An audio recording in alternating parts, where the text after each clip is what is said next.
Assalamualaikum warahmatullahi wabarakatuh. Saya di sini ingin mempresentasikan materi dari RTGS. Saya sendiri Ratna Diningrum akan menjelaskan pendahuluan RTGS dan tujuan dan manfaat RTGS. Langsung saja, selama beberapa tahun belakangan ini hampir semua negara maju yang tergantung dan G10 countries telah menerapkan sistem RTGS untuk transaksi transfer antar bank. Kehadiran sistem BI RTGS di Indonesia dinilai sangat penting mengingat transaksi bernilai besar memiliki potensi risiko sistemik. Sebelum adanya sistem BI RTGS menempati bagian mayoritas hampir 2/3 dari seluruh transaksi pembayaran. Volume transaksi pembayaran antar bank di Jakarta yang bernilai besar, yang jumlah transaksinya lebih dari 10.000 per hari, hampir 70% berasal dari mata uang asing dan pasar uang antar bank. Lalu ada penerapan RTGS. Yang pertama, literatur dan studi empiris secara intensif telah memunculkan kesadaran baru kepada bank sentral untuk dapat memanage berbagai resiko LVPS. Lalu yang kedua, sistem ini akan dapat mengurangi timbulnya float sehingga dapat mendukung efektivitas pengawasan perbankan. Nah, ada manfaatnya dari RTGS. Yang pertama, menyediakan informasi saldo rekening bank secara real time dan menyeluruh guna meningkatkan disiplin dan profesionalisme dalam mengelola likuiditas bank. Lalu yang kedua, menurunkan risiko sistem pembayaran nasional dengan meningkatkan kepastian penyelesaian akhir. Dan yang ketiga, ada menyediakan pilihan sarana transfer dana antar peserta yang lebih cepat, efisien, aman, dan handal. Selanjutnya ada tujuan RTGS. Yang pertama, mengurangi risiko-risiko settlement. Yang kedua, meningkatkan disiplin dan profesionalisme peserta dalam mengelola likuiditasnya. Yang ketiga, menyediakan informasi rekening peserta secara real time dan menyeluruh. Selanjutnya, saya Mia Ijatul Jana ingin menjelaskan tentang pengertian dan karakteristik RTGS. Pengertian RTGS. Sistem BI RTGS adalah proses penyelesaian akhir transaksi pembayaran yang dilakukan per transaksi dan bersifat real time, di mana rekening peserta dapat didebit atau dikredit berkali-kali dalam sehari, sesuai dengan perintah pembayaran dan penerimaan. Selanjutnya ada karakteristik RTGS. Karakteristik RTGS yang pertama ada V-shaped structure. V-shaped structure ini digunakan oleh sebagian besar sistem RTGS di dunia. BI RTGS juga menggunakan V-shaped structure dalam pengiriman message dari peserta pengiriman kepada peserta penerima melalui Bank Indonesia sebagai penyelenggara BI RTGS.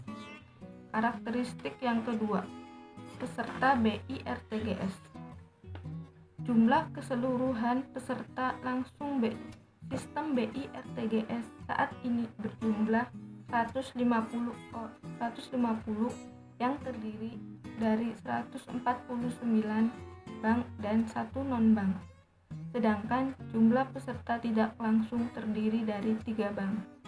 Jumlah peserta BI RTGS tersebut akan terus berkembang. Karakteristik yang ketiga, mekanisme transfer dana BI RTGS. Mekanisme yang pertama ialah peserta pengirim menginput kredit transfer ke dalam terminal RTGS untuk selanjutnya ditransmisikan ke RCC di Bank Indonesia. Selanjutnya, RCC memproses kredit transfer dengan mekanisme sebagai berikut. Mengecek kecukupan saldo. Apakah saldo rekening giro peserta pengirim lebih besar dari atau sama dengan nilai nominal kredit transfer. Jika saldo rekening giro peserta pengirim mencukupi, akan dilakukan posting secara simultan pada rekening giro peserta pengirim dan rekening giro peserta penerima. Jika saldo rekening giro peserta pengirim tidak mencukupi, kredit transfer tersebut akan ditempatkan dalam antrian sistem BI RTGS. Mekanisme yang ketiga, informasi kredit transfer yang telah diselesaikan atau disetel akan ditransmisikan secara otomatis oleh RCC ke RT peserta pengirim dan RT peserta penerima. Karakteristik yang keempat ialah window time. Waktu transfer antar peserta untuk kepentingan nasabah saat ini dibatasi, mulai pukul 6.30 sampai 16.30 waktu Indonesia bagian Barat. Window time tersebut diharapkan akan dapat memberikan keleluasaan kepada pelaku ekonomi di seluruh Indonesia. Karakteristik yang kelima, no money no game. Sistem BI RTGS hanya memperbolehkan peserta BI RTGS untuk mengkredit rekening peserta BI RTGS lainnya. Dengan demikian, peserta BI RTGS tidak diperkenankan untuk mendebit rekening peserta BI RTGS. Hal ini akan menciptakan paradigma baru dalam sistem pembayaran di Indonesia, di mana peserta harus secara bijaksana mengelola likuiditasnya sehingga seluruh transaksinya dapat tersetel dengan baik. Karakteristik yang keenam ialah capping. Untuk memperkecil berbagai risiko sistem pembayaran sebagai akibat penggunaan net settlement dalam proses clearing, maka Bank Indonesia menetapkan batas maksimal nominal transaksi yang diperbolehkan melalui clearing atau capping clearing.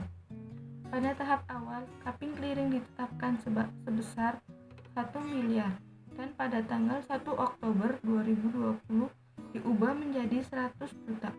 Selanjutnya, secara bertahap, capping clearing tersebut akan diturunkan sehingga transaksi yang melewati clearing itu akan berkurang dan pada gilirannya risiko akibat penggunaannya net settlement dapat diturunkan. Karakteristik yang terakhir ialah overview management dan gridlock resolution. Apabila saldo rekening peserta yang akan didebit lebih kecil dari nilai transaksi pembayaran yang dikirimkan oleh peserta, maka transaksi pembayaran tersebut akan menempatkan antrian dalam BI RTGS. Proses RTGS yang pertama yaitu bailout yang bertujuan untuk mencapai keseragaman dalam pelaksanaan pembayaran interbank di antara peserta BI RTGS. Beberapa ketentuan yang terkandung dalam bailout antara lain cut off time untuk pembayaran dan pelunasan, yang kedua kompensasi atas kegagalan pembayaran antar peserta, yang ketiga perjanjian kompensasi dilakukan untuk menghindarkan pencairan keuntungan yang tidak fair, yang keempat penyelesaian sengketa melalui Arbitration Committee. Lalu yang kedua ada Information Technology Security and Disaster Recovery Plan atau DRP. Yang ketiga ada implementasi sistem BI RTGS. Manfaat memberlakukan CSA bagi peserta sistem BI RTGS antara lain memudahkan peserta dalam melakukan kontrol terhadap posisi likuiditasnya. Money in transit yang melakukan terjadi pada suatu peserta pada saat peserta melakukan transfer ke cabang-cabang akan dapat dihalangkan sehingga cost of fund peserta akan dapat diturunkan. Yang ketiga, membantu peserta dalam mengelola dananya secara efektif dan efisien. Kebijakan dan ketentuan RTGS. Yang pertama yaitu Peraturan Bank Indonesia Nomor 10/6/PBI/2008 tanggal 18 Februari 2008 tentang Sistem Bank Indonesia RTGS. Yang kedua Peraturan Bank Indonesia Nomor 2/24/DASP tanggal 17 November tahun 2000 tentang hubungan rekening giro antar bank Indonesia dengan pihak ekstern sebagaimana telah dirubah berdasarkan perubahan pertama dengan Peraturan Bank Indonesia Nomor 3/11/PBI/2001 tanggal 20 Juni 2001. Perubahan kedua dengan Peraturan Bank Indonesia Nomor 6/16/PBI/2004 tanggal 1 Juli 2004, dan perubahan ketiga dengan Peraturan Bank Indonesia Nomor 7/48/PBI/2005 tanggal 16 November 2005. Bank Indonesia sebagai penyelenggara atau operator sistem BIRTGS dalam menjalankan peran sebagai penyelenggara memiliki tanggung jawab antara lain: 1. Menyelenggarakan BIRTGS dengan menerapkan prinsip efisien, cepat, aman, dan handal. Yang kedua, memberikan penjelasan kepada peserta mengenai risiko finansial sehubungan keikutsertaannya dalam sistem BIRTGS dan peserta harus mengelola risiko tersebut. Yang ketiga, memastikan kepatuhan peserta terhadap ketentuan yang telah ditetapkan, termasuk menerima laporan internal audit terkait penyelenggaraan BIRTGS oleh peserta. Dalam penyelenggaraan sistem BIRTGS, penyelenggara menyediakan infrastruktur dan pelayanan kepada peserta antara lain: yang pertama, infrastruktur dan fasilitas untuk penyelenggaraan sistem BIRTGS antara lain perangkat keras, aplikasi RCC, jaringan komunikasi, data, fasilitas dial-up, dan fasilitas pendukung lainnya. Yang kedua yaitu helpdesk untuk membantu peserta dalam menghadapi kesulitan operasional. Yang ketiga, memberikan pelatihan kepada peserta. Yang keempat, memiliki prosedur penanganan kondisi gangguan atau darurat dan melakukan uji coba secara berkala dengan melibatkan peserta. Dan yang terakhir, mengadakan pertemuan rutin dengan kelompok pengguna. Keanggotaan peserta BIRTGS dibedakan menjadi peserta langsung dan peserta tidak langsung. Peserta langsung adalah peserta yang dapat mengirimkan transaksi RTGS dengan menggunakan identitas sendiri, sedangkan peserta tidak langsung dapat mengirimkan transaksi RTGS dengan menggunakan identitas peserta langsung. Di samping ketentuan dan perjanjian agar peserta dan penyelenggara yang menjadi landasan penyelenggaraan keseharian BIRTGS, terdapat pula hal-hal teknis yang diatur dengan menggunakan bylaws BIRTGS. Ketentuan dalam bylaws merupakan kesempatan teknis antar peserta yang belum diatur dalam ketentuan BI ataupun dalam perjanjian. Dalam pengisian instruksi transfer, peserta wajib memenuhi ketentuan mengenai prinsip pengenalan nasabah dan aturan mengenai tindak pidana pencucian uang. Untuk itu, identitas mengenai data nasabah, pengirim, dan penerima transfer melalui BIRTGS harus diisi secara lengkap dan benar.